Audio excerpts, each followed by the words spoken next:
A CNN article quoted by Dr. C. Everett Koop stated, "Except for smoking, obesity is now the #1 preventable cause of death in the country. 300,000 people die of obesity every year." The obesity epidemic is one of the biggest problems today in the United States.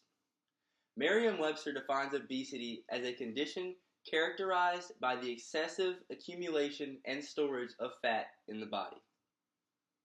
Research from Trust for America's Health shows that 20 years ago, no state had an obesity rate above 15%. Today, there are 41 states with obesity rates over 25%. According to a study found on the National Center for Biotechnology Information's website, linear time trend forecasts suggest that by 2030, 51% of the population will be obese. Obesity is dangerous because of the health risks it is associated with and the amount of money it costs the government. Today, I will be talking about why obesity is so dangerous, what can be done to prevent it, and what will happen if we do not act. Obesity puts people at an increased risk for many health problems, including high blood pressure, diabetes, heart attacks, and a variety of cancers. Obesity is not only an increasing problem with adults, it is also a growing epidemic among children. The CDC reports that childhood obesity has more than doubled in children and quadrupled in adolescents in the past 30 years. In order to stop this epidemic, steps must be taken at both the childhood and adult levels.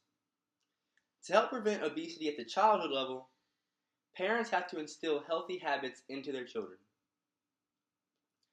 The New Mars Foundation provides some simple examples of ways to decrease childhood obesity.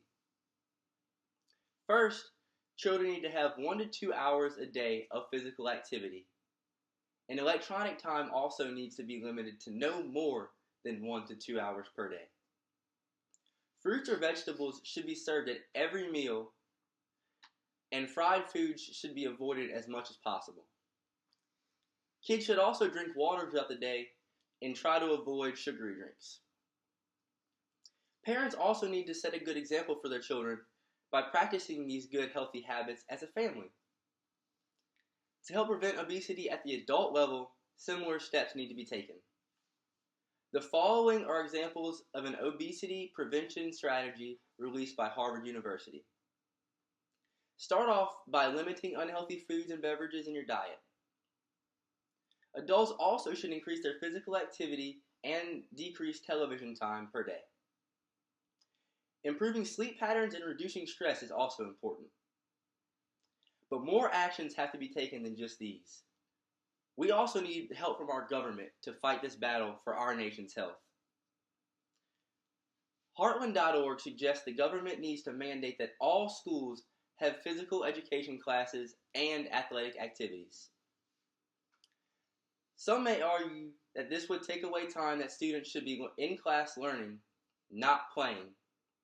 But in fact, these classes would be teaching these students something.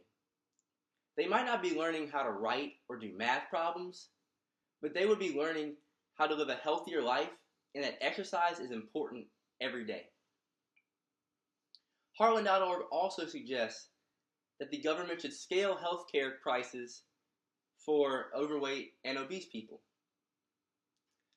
Some may argue that it is unfair and discriminating to base a person's healthcare premium off of their weight. But obesity-related problems add about $190 billion a year in medical costs. So it's really only fair to charge these people who are responsible for these preventable costs.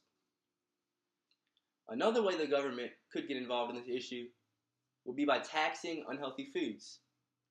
Just like the sin taxes levied on alcohol and cigarettes and lottery tickets, Heartland.org states that the government could place this same type of tax on fast food and junk food. One of the biggest arguments against healthy eating has been that it is more expensive than eating unhealthy foods. This tax would increase the price on junk food so that the prices would be more comparable and healthy eating would be more of an option for people. Imagine a world without obesity. A world where people are much healthier and have a lot more money in their bank accounts. This could be our home in the future if the prevention plan that I explained is followed.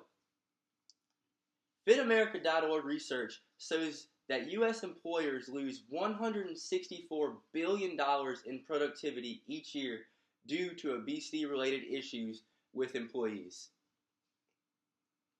Combine that with the $190 billion Fit America says is spent each year in medical costs to obesity, and that's over $350 billion saved each year.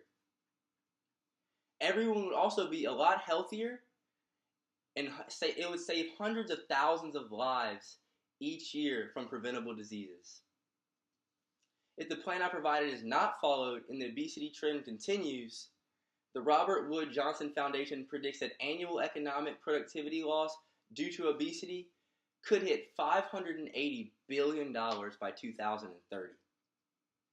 Higher obesity rates in the future would also equal higher medical costs and more preventable deaths each year. This would end up costing not only the government, but also all of us citizens much more money. This movement to stop obesity begins with you and me.